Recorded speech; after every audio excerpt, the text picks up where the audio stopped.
Hello, I'm Darren again. The topic for today is continuing in the series looking at some of the common characteristics, traits, and behaviors associated with narcissism. Today I'm going to be looking at the vindictive nature of narcissism. But I do think it's important to note that not everyone with narcissistic tendencies may behave in the same way or indeed to the same degree. Quite often it might depend on how strong those narcissistic traits are. It could also depend on what else may be co-occurring with the narcissism. But vindictiveness, in the context of narcissism, refers to a narcissistic person's strong desire for revenge or retaliation whenever they perceive their self-esteem has been injured. This is often referred to as a narcissistic wound or a narcissistic injury. But these injuries occur whenever a narcissist perceives a threat to their self-concept. They may experience criticism, rejection, humiliation, or envy. And these threats, they can come from real or imagined sources, but the narcissistic person takes them very personally. And vindictive behaviors can include seeking to harm or undermine the person they see as responsible for their wounded pride. They may target their property, their character, their reputation, and often through manipulative, sometimes even aggressive means. Their target could be close to them, could be a family member, a partner, a friend, could even be a work colleague. Other times it might just be a complete stranger, even someone on social media, someone they've never met and probably never will. Depending on the individual, their plots, their schemes are more often than not, they're chaotic, they're not really well thought out. Sometimes they're even impulsive.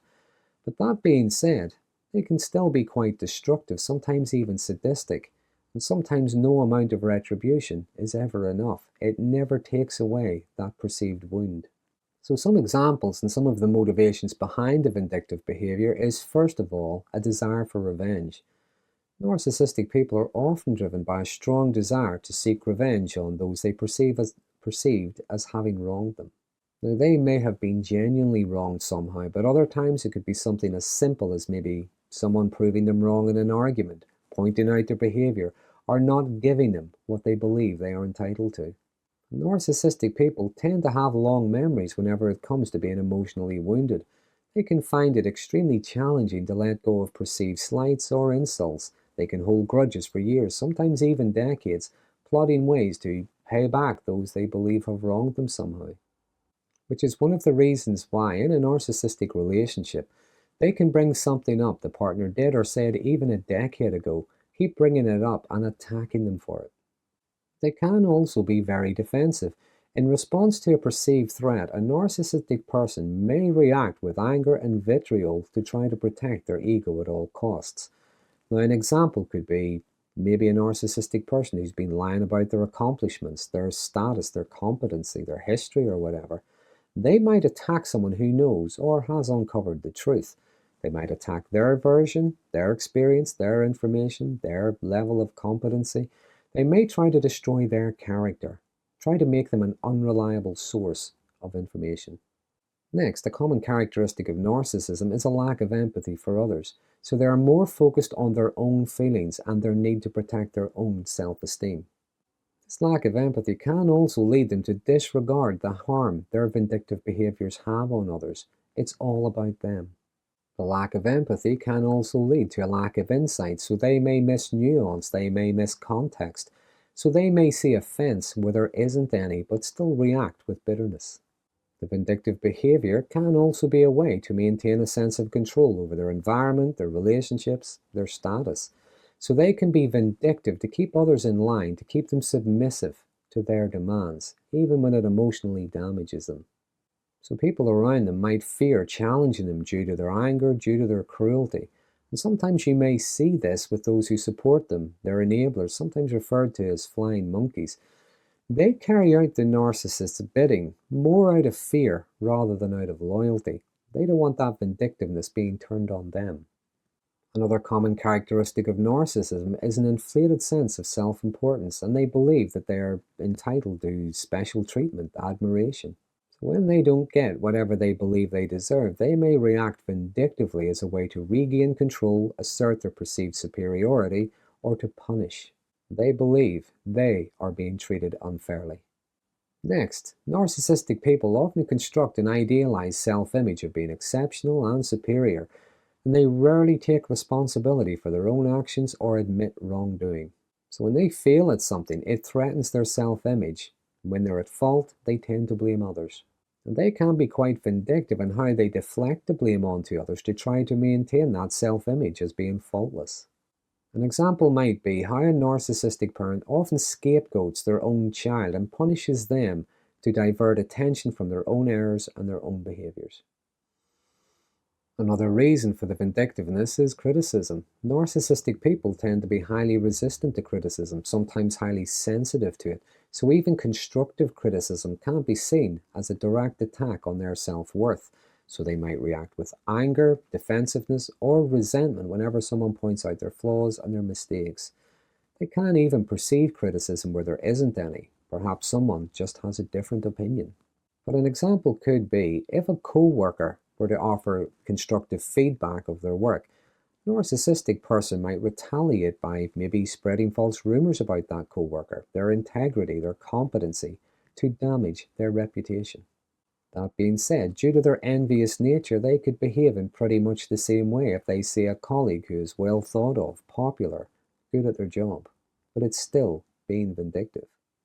On social media, they could troll through years worth of social media posts on many different platforms looking for something, anything, they can use to reinforce their narrative or to use to attack someone somehow. Next, in personal relationships, a narcissistic person might become vindictive if their partner stands up for themselves, says no, asserts their boundaries, or even just communicates their own needs. They might view it as a challenge to their authority and can retaliate with aggressive or passive-aggressive behavior or emotional manipulation.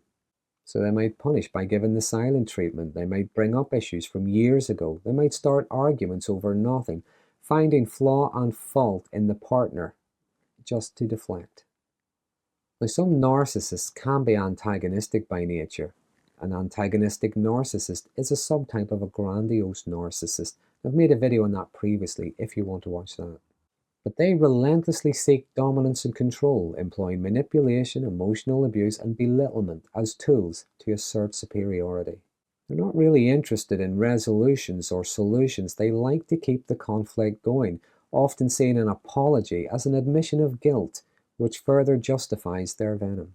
Antagonistic narcissists can be very easily wounded, and they can pursue their revenge relentlessly and mercilessly. No amount of revenge is ever enough. Their pain justifies their vindictiveness. And lastly, many people who have been in an abusive relationship with a narcissist have said that it was coming towards the end of the relationship or when the relationship had ended that the abuse intensified. Remember, their ego has been bruised, so if the promises of a better life, the grandiose gestures, and the love bombing doesn't work, then comes the anger and the vitriol. Now, this can include insults, threats, damaging property, in some cases even contacting their ex's places of work, spreading gossip, or making complaints. And quite commonly, they engage in a smear campaign to destroy their ex-partner's social support network, just to keep them isolated and to paint themselves as the innocent victim.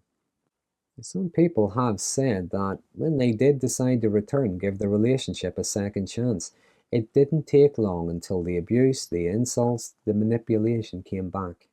So even though they had been given a second chance, the narcissistic person couldn't let go of that wound of having been rejected. They had to punish somehow. So in summary, when narcissistic people behave vindictively, it can be for different reasons. It could be for feeling criticized, feeling rejected, or being envious. It could be for not being treated the way they believe they should be. But one way or another, they believe they have been wronged somehow. And the vindictiveness is their way of trying to get even. Narcissistic people also tend to be quite sensitive to threats to their self-esteem, their sense of superiority and entitlement, and can react with vindictiveness whenever they perceive such threats. But they lack the insight to recognize that not everything is a threat. Sometimes they're seeking revenge for the consequences of their own behavior. But narcissism tends to be very destructive by its nature. Ultimately, I believe it to be self-destructive. They hurt themselves in their pursuit of trying to hurt others. They tend to push away those who love them. So that's a brief outline of the vindictive nature of narcissism. Now, as always, if there's anything I haven't mentioned, anything I've missed, please feel free to use the comment box below. There are some interesting conversation starts from these videos. But if you find this video interesting, please consider subscribing to my channel, and until next time, thanks for watching.